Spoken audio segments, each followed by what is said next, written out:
রাতে লোকাল ট্রেনে ফের মহিলাদের নিরাপত্তা নিয়ে উঠে গেল প্রশ্ন। শিয়ালদা বনগাঁ রাত 9:50 এই লোকাল ট্রেনটি ঠিক সময় শিয়ালদা থেকে ছেড়েছিল বনগাঁগামী এই লোকাল ট্রেন। হঠাৎ হৃদয়পুর থেকে এক হকার এই কামরায় উঠে পড়ে।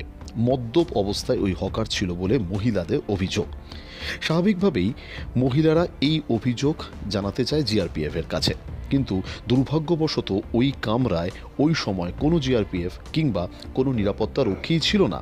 থাকলেও তারা কিন্তু কোনো রকম পাত্তা দেয়নি, তারা নেমে যায়। ওই কামরাতে ওই ট্রেনে আমাদের প্রতিনিধি পৌলমী হালদার ফিরছিলেন।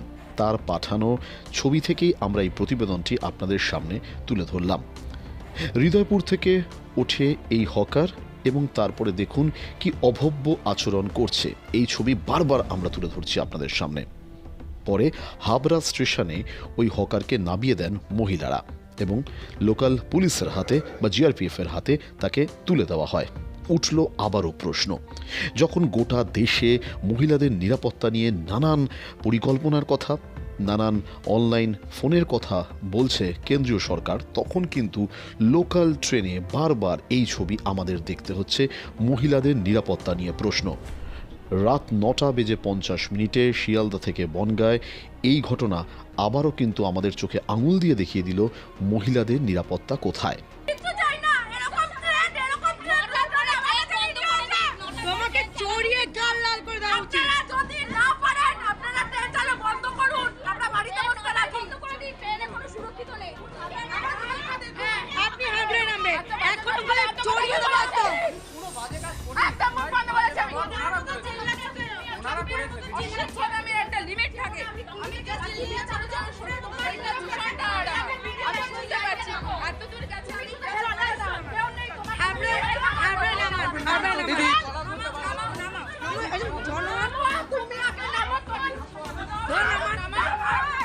শিয়ালদা থেকে পৌলমী হালদারের রিপোর্ট, বাংলার পালস টিভি।